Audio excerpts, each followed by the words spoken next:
আসসালামু আলাইকুম, সবাইকে শুভেচ্ছা অভিনন্দন। আশা করি আপনারা সবাই ভালো আছেন। আলহামদুলিল্লাহ আমিও ভালো আছি।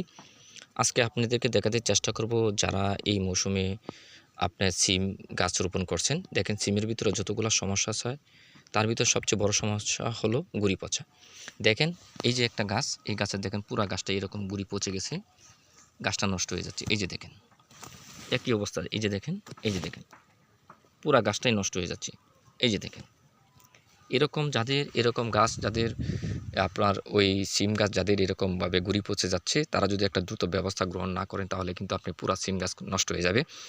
এজন্য দ্রুত ব্যবস্থা হিসাবে আপনারা এই মিস্টার টপ প্রতি লিটার পানিতে যদি আপনি 1 ml এই মিস্টার টপ দিয়ে যদি গাছটা এখান থেকে যে এই জায়গা থেকে যদি আপনি নিচ পর্যন্ত ভালোভাবে ভিজিয়ে দিতে পারেন, তাহলে আমি আশা করতেছি আপনি যে গাছের যে সিম গাছের যে গুঁড়ি পচা এই সমস্যাটার হাত থেকে আপনি ফসলকে রক্ষা করতে পারবেন। ধন্যবাদ সবাইকে সাথে থাকার জন্য। আসসালামু আলাইকুম।